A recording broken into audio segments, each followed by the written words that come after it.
when someone tells me he still believes in NASA. Don't call me. Don't come by my house. We're done. So y'all have to check this out. Watch. This is lightning coming through the firmament. Look at that. That's what you call sprites. Look at this. Check this out. Look, it gets more intense. Watch. Look at that. Like, look. What in the... Look at that. Does that look like water? Look at this. Look. It's like bursting out of something. Look, like a barrier wall, firmament. Like, look at that. It's like coming down. Look at this. Look at that. What in the... Have you guys ever seen this before? Look at that. It's like bursting. Look at this. So these things are called sprites. It's almost like this, like a geyser, but like flipped upside down. Like, look at this. Like, does this look the same? Look at that. Hey, NASA employees are living in a simulation, and I have proof. And even during simulations, it's not just an exercise. The simulations seem as real as the mission. It's true, the director of NASA Mission Control makes sure that employees can't tell the difference between a simulation and the real mission. Pause and read his quote directly. It's understandable back in the Apollo days because all of Mission Control is just a bunch of data on the screens. I wouldn't be able to tell the difference between a simulation and a real mission if this is all I had besides this real footage. Fast forwarding to today, not much has changed. Just a bunch of data on the screens, and we got one view which they launched from Cape Canaveral toward the Bermuda Triangle. Then once the rocket gets to a certain height, it just turns into like a video game for Mission Control. During interviews of Mission Control, they really only show you just a little bit, but here's an interior shot of the ISS. I could take you there right now on Earth. There's a full mock-up of the International Space Station in Houston, Texas. Google Earth, Johnson Space Center. Click right there on Street View. It'll take you right inside of the International Space Station. Now look at this. I'm going to venture on through and show you a specific part that will really blow your mind. Okay? I want you to look at these stickers, patches, and signatures on the wall. Now get a mental picture of this. Now look at this supposed tour of the ISS while in orbit. I want you to look. See those and the signatures? Now, let's get a close look at the two compared to each other. This is from inside the mock-up, and this is from the tour supposedly in orbit. Now compare the two. What? Well, what about exterior shots of the ISS? You can't fake that. They're in space. Well, check out the blue tint. I'll show you the Neutral Buoyancy Lab. Here is Mission Control at the Neutral Buoyancy Lab, which is a giant Olympic swimming pool with an entire mock-up of the exterior of the International Space Station down under. Now they have a lot of scuba divers, a lot of cameras, a lot of green screens, and a lot of baloney happening right in this area. But they have a live ISS feed, and I track it with my phone. Does the live feed look something like this? Well, is this from the ISS or a weather balloon? It's a weather balloon with a GoPro lens. Now, I agree something's up there, but I don't think it's 250 miles away, the size of a football field, and following the curvature of space-time. Check out my pinned video on unconventional propulsion systems if you want to know what I think it could be. Because when we see it, it's not much smaller than this. Remember, the truth is the truth, whether you believe it or not. A lie needs your permission and your participation to even exist. And the only one place that a lie can exist is in the minds of those who are foolish enough to believe it. Back to you, Mission Control. We have men in simulations. They're in the simulator. They're not flying up to the moon. But we feel like they're real. You feel like they're real, but do you think that the entire space program, as you view it in your work, has a sense of unreality to it? I think the atmosphere you work in is a little bit unreal as far as the actual facilities are concerned. You're totally isolated. You're surrounded by machines. There are no windows in the buildings where you work. The lighting is always the same. You lose all track of time. So you want proof the Earth's flat? Well, I'm about to give you a little bit. Every time somebody posts a flat Earth video, there's always somebody in the comments, "Oh, show us a picture from a satellite. Oh, that's not real." I hate to break some of y'all's hearts, but that ain't either. Now, I already know this ain't gonna be good enough for some of y'all, and some of you gonna twist it and do whatever, but anyway, I'm gonna show you a couple Bible verses. 1 Chronicles 16:30, "Tremble before him, all the earth. The world is firmly established. It cannot be moved." It cannot be moved. Yet it's blasting through space at 67,000 miles an hour, and we're all able to still stand on it. Isaiah 40:22, "He sits enthroned above the circle of the earth, and his people are like grasshoppers. He stretches out the heavens like a canopy and spreads them out like a tent to live in." I know a couple Bible verses ain't gonna be good enough for some of y'all, kind of like this whole map right here wasn't good enough. For this guy, West Weaver 375 right here that got in my comments yesterday, he's referring to my map. It's a 2D rendering of the spherical Earth. You see my response to that? Yeah, we landed on the moon. Oswald did Kennedy. All dogs go to heaven, and the government has your best interests at heart. Believe that if y'all want to. There is much, much more that I plan to share with y'all.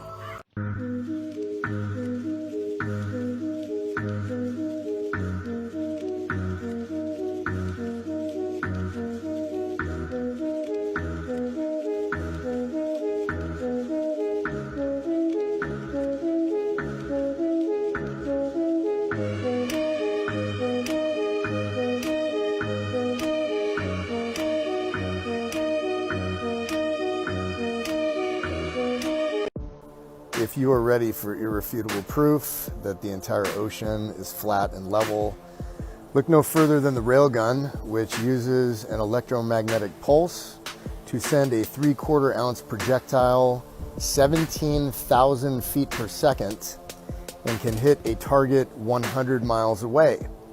What's interesting is that when you look at the physics, you only have to elevate the barrel of the railgun 1.69 degrees if it is mounted 80 feet high on top of a battleship or destroyer. So typically 80 feet high, you have an angle of 1.69 degrees, and get this, when the projectile hits the target, it's actually 34 feet higher than its starting point. 34 feet higher than its starting point. So if you look up a easy to find curvature calculator, an Earth curvature calculator, there are plenty online, and you input 100 miles as the distance, the curvature should be 6,600 feet of drop. You guys need to listen to the people that actually operate this equipment, that are on ships, that understand trajectory and ballistics and bullet drop. Also a correction, the tungsten projectile that is fired from a railgun weighs 3/4 of a pound. 3/4 of a pound and travels 17,000 feet per second. It is mounted on a destroyer, typically 80 feet above the ocean surface, right? The top of the ocean. And it only requires a 1.69 degree barrel elevation to hit a target 100 miles away. If you read the description in the original video, all of the calculations are provided. It was done by AI, and AI could not calculate 8 inches per mile squared and relate that to bullet drop. When the tungsten projectile reaches the target 100 miles away, the projectile is actually 34 feet higher from where it was fired. And if you look at a curvature calculator at 100 miles at 8 inches per mile squared using spherical trigonometry, if we live on a magical spinning water ball, then at 8 inches per mile squared at 100 miles, you're looking at 6,600 feet of drop. Are you guys telling me that this projectile fired at 100 miles is going to arc and drop 6,600 feet from the ship from which it was fired? I can't help you. We try, but I just feel like this is our club and you ain't in it. Let me show you this telescope. Look at that thing. It's massive. This is the Celestron Edge HD 11. That's 30 pounds of counterweights. That's a 20 and a 10-pound counterweight. This is CGX mount. Alright, so right there's Sirius. This is just raw video mode. Look at that thing. Kind of reminds me of like a hole in a black background, light shining through, but except for it looks like light shining through water. Look at that. It's not actually spinning, that's just the optical illusion created by the light, you know, passing through a large body of water. Just like when you're, you know, under the water on the beach or in a swimming pool and you look up at the sun, same exact effect. Look at that. It's just incredible.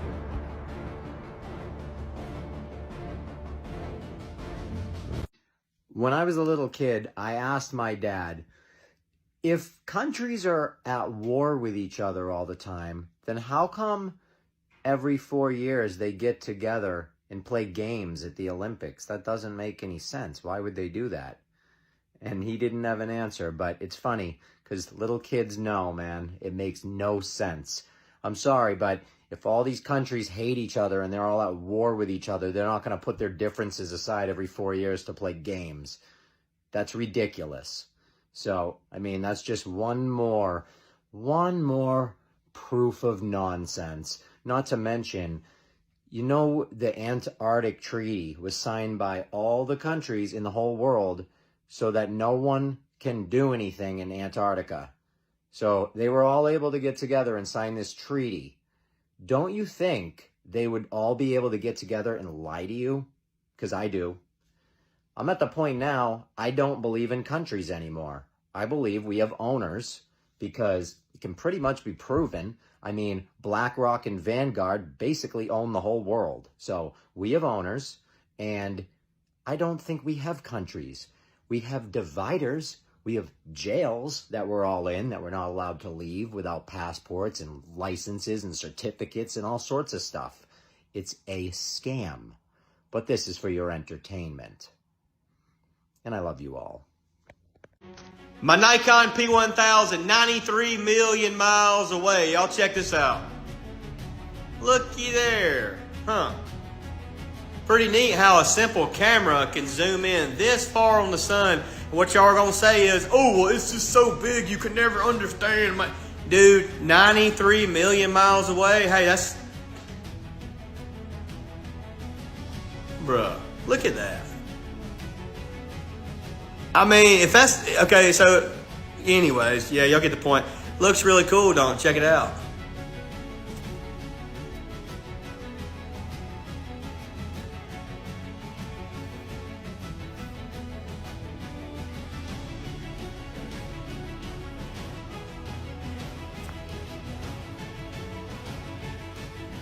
Dang. Looks like something under a microscope, don't it?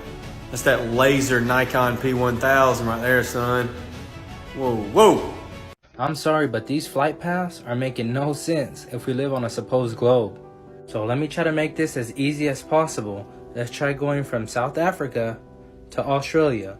We should be able to make it in one go, right over the Indian Ocean, if we live on the supposed globe. Alrighty, so here we have Johannesburg, South Africa to Perth, Australia.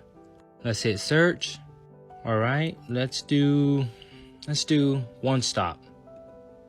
Okay, can anybody make sense of this? So we go from Johannesburg to Dubai. What? And then Dubai to Australia? Like, that's a little strange. So hold on, let me make sense of this. We go from Johannesburg to Dubai, then to Australia. Like, why didn't we do this? I mean, after all, this is what we live on, right? But when you take a look at it on the Gleason's map, which all pilots use by the way, we have Johannesburg, South Africa, Dubai, then Perth, Australia. Look at this. Wow. So it makes perfect sense on the Gleason's map. Absolutely no sense if we live on a globe. Why didn't we do this? I'm sorry, but that is just one of the strangest things. Johannesburg, Dubai, then Australia. Wow. I mean, what else is there to say? Hey, TikTok. Have y'all seen the new movie with Scarlett Johansson and Channing Tatum called Fly Me to the Moon? It's coming out soon, right? They're trying to say that, of course we didn't go to the moon. You know, it was a space race in against Russia for national security. Like, duh, you didn't know that? What are we talking about, dude? Like, this is just damage control. This is panic. This is TikTok getting banned. This is over 1 billion flat earth and truth views. That's just what this is, bro. They are panicking. They're trying to brainwash people who have not been looking into this, people who are asleep, people who are too distracted with the slave system that is not reality. And they're just trying to manipulate you again. So now everyone's figuring out, what, we didn't go to the moon. Duh. We can't. We never have and we never will land on the moon. So now it's like, well, dude, national security, you just don't understand. You're too ignorant to understand how serious that is. Like, dude, stop. It doesn't make any sense. They've been caught. They're in damage control. They're panicking. Nobody's ever been to the moon. It's not even a joke. The own astronauts, Buzz Aldrin, he's coming out 1,000,000 times that we never went to the... Guys, the gig's up. It's over, dude. It's over. No matter how many movies you make saying, oh, no, all right, so we were lying, but no, all right, so we're lying. But we're not lying because of what you said. There's no way it had to do with all the profit we gained, and all. It has nothing to do with that. Save it. Come on, guys. Stay vigilant. Look at that. Completely flat. Flat Earth. Yeah.